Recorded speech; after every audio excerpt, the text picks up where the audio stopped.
Baiklah, pada hari ini kita akan belajar mengenai penjanaan idea, iaitu bab 6 dalam subjek Reka Cipta tingkatan 4. Dalam bab penjanaan idea ini, kita akan belajar mengenai proses penjanaan idea, di mana proses penjanaan idea boleh dilakukan setelah maklumat yang diperlukan telah diperolehi melalui kajian yang dijalankan.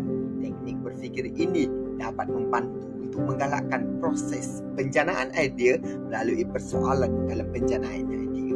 Persoalan yang boleh diutarakan adalah apakah fungsi objek itu, bagaimanakah cara menggunakan objek itu, adakah objek itu menarik, bilakah objek itu perlu digunakan, dan siapakah yang mencipta objek itu. Terdapat beberapa penjanaan idea melalui pemikiran, iaitu logical, kreatif, lateral, analytical, critical, dan intuitif. Pemikiran logikal digunakan untuk mengenal pasti sama ada idea yang dijana adalah betul, aspek yang difikirkan adalah logik, dan kenyataan sebenar. Seterusnya adalah pemikiran kreatif. Dalam pemikiran kreatif ini, kita akan belajar ciri-ciri pemikir kreatif. Baiklah, ciri-ciri pemikir kreatif adalah mengubah suai idea atau konsep secara inovatif. Ia juga hendaklah bersifat terbuka, berani mencabar amalan biasa, radikal, berpribadi stabil, tidak berputus asa, dan yang penting adalah tidak terikat dengan cara kerja konvensional. Pemikiran lateral pula adalah bersifat generatif dan membina. Idea yang berjangka masih boleh diterima selagi ia bersifat positif. Pemikiran analitikal pula. Pemikiran analitikal ini memerlukan kita untuk melihat sesuatu perkara atau butiran secara mendalam atau terperinci. Pemikiran ini mengkaji sesuatu aspek dengan cara memecahkan bahagian-bahagian yang besar kepada bahagian yang lebih kecil. Kerana apa? Kerana pemikiran yang lebih kecil mudah untuk diselesaikan. Lihat kepada pemikiran kritikal pula. Pemikiran kritikal ini jauh beza daripada pemikiran-pemikiran yang lain, di mana ia digunakan untuk mengenal pasti kesilapan, kelemahan, kekurangan, dan kesalahan. Ia juga digunakan untuk meningkatkan pemahaman menggunakan maklumat sedia. Yang terakhir adalah pemikiran intuitif. Pemikiran intuitif ini adalah berdasarkan daripada gerak hati.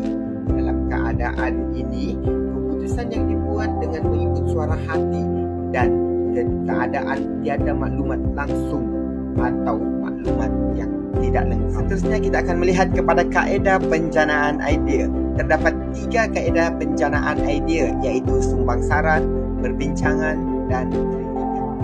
Kaedah penjanaan idea bagi sumbang saran ialah satu cara yang dilakukan secara berkumpulan untuk menjanakan idea yang banyak dalam masa yang singkat dengan mematuhi peraturan seperti ahli kumpulan hendaklah mengenali dan mempercayai antara satu sama lain, tidak mengadili sesuatu idea, memahami topik yang hendak dibincangkan, mengikut had masa yang ditetapkan agar ahli kumpulan menjadi kreatif dan spontan tanpa sebarang tekanan, berfikir secara bebas tanpa paksaan, dan dapatan daripada sumbang saran digunakan untuk membuat keputusan.